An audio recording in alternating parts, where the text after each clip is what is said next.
Money Matters TV. My name is Paul Mitchell. I'm a commercial banker, and I'm your host for this show. Joining me is my co-host, James Chan. He's the co-founder and CEO of Asia. Welcome, James. It's been quite some time. It has been. Yeah. Been a lot of changes in the weather since we last got together, and lots of changes in the economy too. Oh, I went to win. Well, you know, our viewers like to get some perspectives on what's going on with the economy. And one of the ones I was thinking of the other day, I think I might have mentioned, was the real estate industry. Yeah. You know, we're all involved in real estate. Right. I'm a commercial banker. You're a consultant, but I live in an apartment. You live in a condo. I have a house. You have a house. Yep. People live in condos. Right, People live in right, houses. So they're not maybe always dabbling in real estate, but certainly a lot of your life depends on that real estate, and you're very interested in what's going on around you. I live in Philadelphia, and I happen to like the city. I think Philadelphia is far underestimated as a bold place, and particularly Center City. But I'm not going to sway people's mindset one way or the other. But when it comes to real estate, see, we bought the house in 1983. Oh, no, sorry, 1985. Is this a Philadelphia row? Philadelphia row house. Okay. No basement, but we have a garage. So it's from street to street. It's very quiet. And when we bought it, we could almost afford it, pushing the limit. Sounds like the American dream. For only 2 years. So we bought the house in 1985. Wow. And by 2009, I stopped getting invoices from the bank. So I was so paying the bills monthly that I started wondering what's wrong. Like, I'm ready to pay. Little did I know that we up. And but over the past 20-some years, we have seen a lot of neighborhoods in Center City getting gentrified, even in our part. Really, I have found not only are they rebuilt or refurbished, renovated, but also the prices have kind of increased. In places in where I live have now been hit with city tax bills that are much higher than before because the city decided, oh yeah, we have not been charging you enough, and the land values have risen, so now you have to pay more. So a lot of neighbors actually have seen double. So it's not exactly a happy thing. The aspect is the people lived there when the neighborhood was tougher and not so valuable. Right. Are sort of in a way forced out. Because they get these bids and reject because there's so much more money than they had before. They have to find a new place to live in there for 50 years. Correct. So that's the concept. But luckily we are okay. We do quite well, and you know, I mean, the tax bills have risen, but it's within our means. Sure, real estate activity in Philadelphia and most other places around the country, for example. But certainly in Philadelphia, where some old neighborhoods, they'll tear down a house and build a brand new one that's much more expensive. A lot of new housing, lots of new housing, and a lot of it's done very entrepreneurial. People that do one or two or maybe three houses. The unemployment's a lot lower. Are we getting to a point where the market's becoming saturated, where people can't accept higher prices? They don't want to pay higher rents. That we're getting to the top of a cycle, perhaps. Perhaps, but we don't know. A friend of mine who used to be a full-time reporter kept telling me that real estate is always a boom and bust industry. Cycles, that it can't help it. It's one of those things, and it's very difficult to predict. Also interesting, you mentioned real estate and changes and gentrification, kind of related to our speaker in this episode about big data. Sure. I mean, in the past, when we first bought our house in 1985, it wouldn't dawn on me that I could easily hop on the computer, get online and be able to check the value of my house and how many bedrooms and who first bought the place and so on and so forth. But right now, with so many online, I don't know what they are called, websites, programs, services, you get overwhelmed with so much data about house deals and the comings and goings. You can find out owners. who owns a property and address, what the real estate taxes are, and that type of thing, just by clicking a few keys and all. I know. Inundated with data nowadays. Sometimes I just have to shut myself off because I can't deal with it. But I'm happy to be where I have no no plan to move. I think that the property value of Center City, Philadelphia has remained steady, if not increasing gradually. Sure. So we're kind of sane.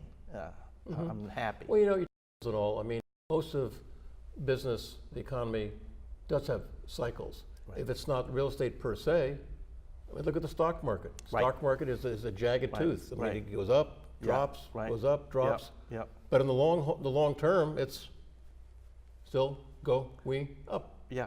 The hard part is you can't predict it. You know when to sell and when to buy unless you really know what you are doing. Short-term timing, sure. Yeah. It's virtually impossible. Yeah, I know of people who are in the finance industry who sold not only their assets but parents' assets. I mean, these were financially savvy people, but they still wanted to predict the market. They lost big time. Oh boy, yeah. It's really sad. Happens all the time, and people have short-term memories and all. I think we should stay away or shy away from things we don't know about. I think wisdom means you begin to know what you do know and what you really don't know, and don't pretend. I think that's good advice. We also advise our viewers to rely upon advice from experts. Right. Of course, then you have to figure out, well, is this expert reliable? Are they really knowledgeable? Are they really honest? Do they have my interest best in that type of thing? And the best advice I can give is check around that too. That is, don't just say, okay, this person sounds like they know what they're talking about. Right. Talk to that person, ask somebody else that you trust, that you know, for advice, and get a few different perspectives. I agree. That's why we need to know the people. We have to see the people. You make a judgment, because I do believe that people's gut feelings are more often correct. Well, the person-to-person aspect, as you mentioned, in the days now we have all these computers, all these internet sites, and all this type of advice, on the computer, and all these transactions are happening. How do you really know who you're dealing just because they say they are somebody? And that's not even situations that are being hacked. We can talk about this in blue, so let's just stop it. Okay, well, food for thought. Right. But it's still out there still. Right. So times are good, and hopefully they'll continue, but always have a little bit of caution. I have no complaint, Paul. Sounds good. Thank you very much. So we have a question from one of our viewers. James, I think it's right up your alley. Let me read it to you. Okay. This is a question from Martin Lang of Philadelphia, and he asks, who loses more in the trade war, China or the U.S.? Sounds like a very simple question, but I bet it doesn't have a simple answer. Is it Martin Lang? Well, first of all, it's a logical question. It's and also you ask it so well. You said, who loses more? That means you already assume, and you're correct to assume, that both are losers anyway. Well, you're asking who loses more. I think the simple answer, which doesn't satisfy me and certainly should not satisfy you, is that China will lose this immediately, because China buys so little from the US, about 130 billion a year, whereas the US buys so much more, 5 times, about more than 500 billion a year. Of course, if dollar for dollar, of course China loses, because China, with all the higher tariffs, or something even worse, may just lose business. But on the other hand, to me, my real feeling is that very soon, the losing part will become us, because chances are, if we raise the tariffs high enough, I think companies are going to have to raise their prices. I don't think companies versus consumers. Companies are not there. They are there. We live in capitalism. We're not there to support consumers. We're businesses. We need to make money. We have to pay our workers. We have shareholders to please. So in the end, prices are going to go up because of higher tariffs. And I think my kind of losing would be working class people. Not working class, I'm sorry, I apologize. Working people. Yes. I mean, we're not the bosses, we're not the top 1%. Anybody buys a car who from China? Right. Higher prices happen. Do you know the Inquirer, our newspaper, the Philadelphia Inquirer, will be raising their price of newsprint being imported. The paper itself. Right, and washing machines, the prices of washing machines are already higher, and there will be, I read an article a day or two ago, there are 15 consumer products, including computer monitors, shoes and clothes. They're going to be higher. So I think short term, China lose more, but longer term, I think we'll get. And I think that it may not be the best way to teach China how to do better or how to correct their trading practices, because none of these is going to make China pirate our products less or going to stop industrial espionage. We're not going to stop the Chinese. We're not going to stop the Chinese from being full because we tell them to buy more American products or accept our requests. So trade war is not good.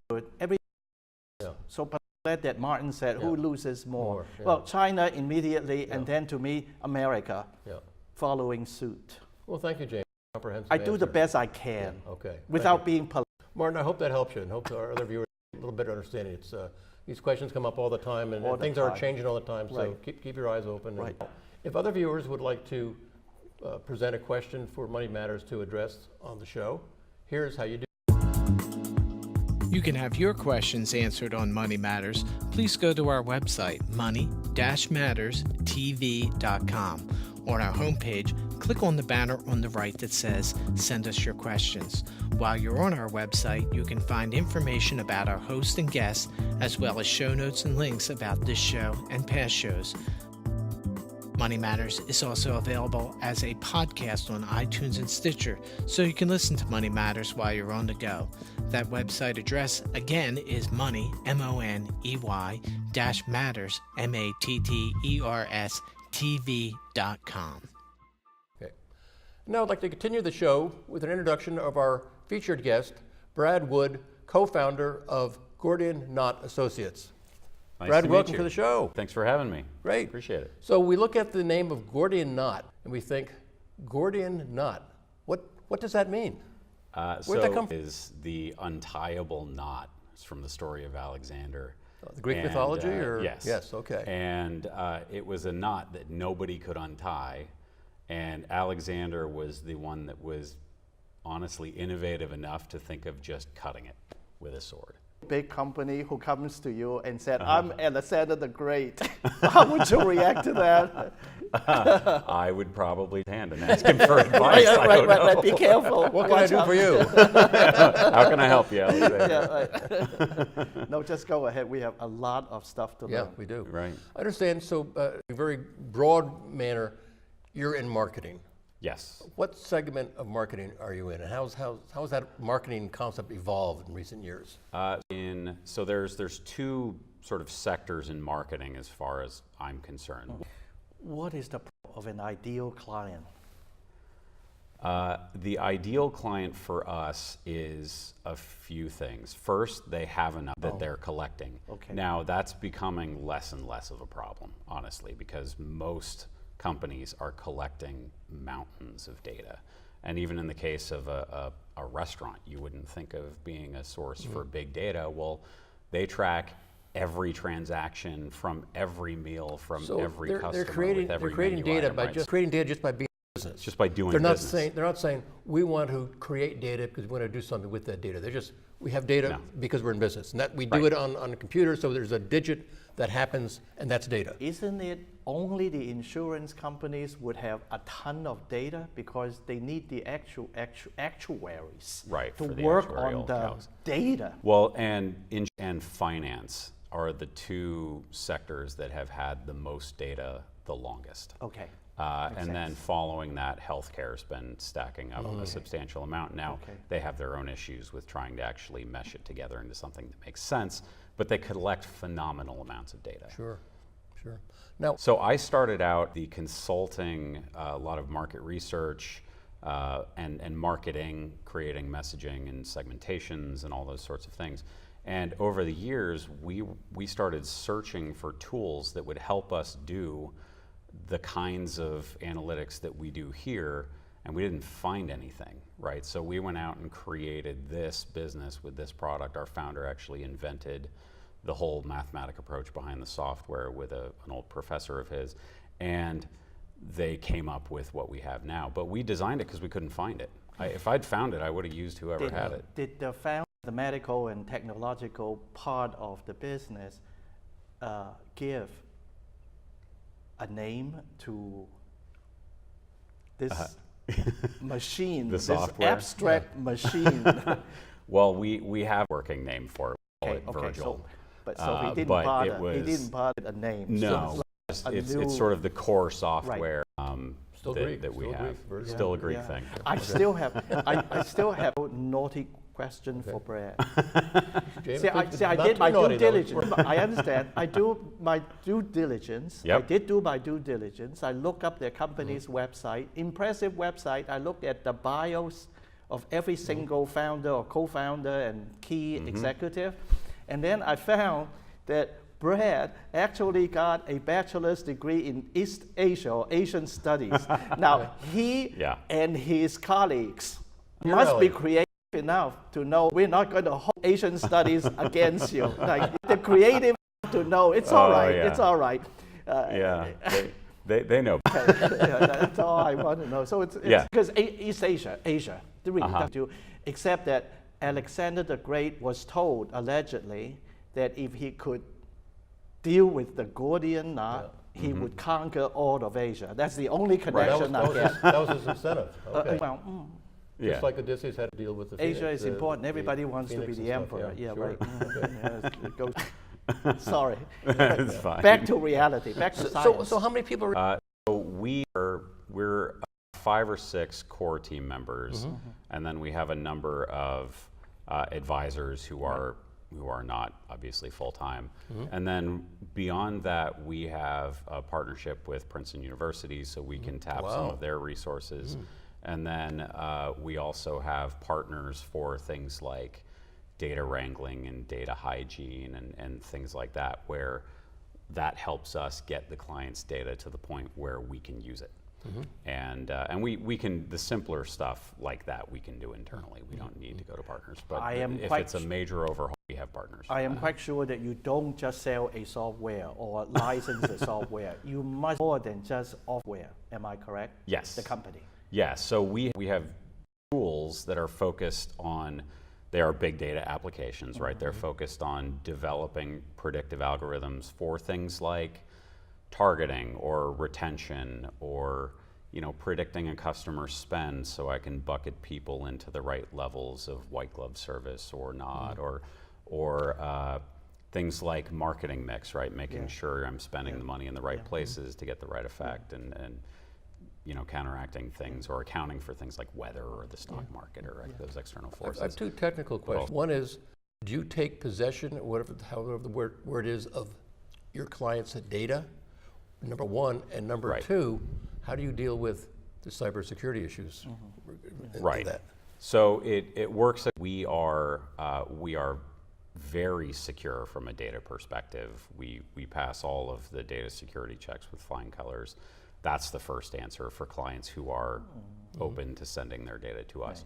For clients who are not open to sending the data to us, we bring the software to like them. a bank wouldn't. And in that case, we bring the software. We do it on site.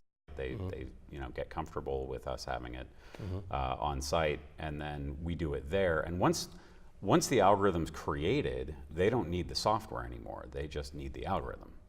So our software creates the algorithm that does the predicting. But once the algorithm's created, you can deploy that in a variety of ways. Define algorithm. Right. So algorithm in this case is I am telling it to take data that's in the customer data or in the client's database and in the weather and demographics and all these other things that we add on, to take those variables, those data points, and manipulate them in certain ways to get a result. And that's risk of retention, or risk that someone's going to leave, a customer segment find, or it's the predicted amount they're going to spend over the next 12 months, or it's how much to bother them. how much to hammer them with trips to Las Vegas every week. Yeah. With an algorithm, meaning someone with a brain, a good one, will look at an algorithm Yes. and decide whether the algorithm is allowed to run amok.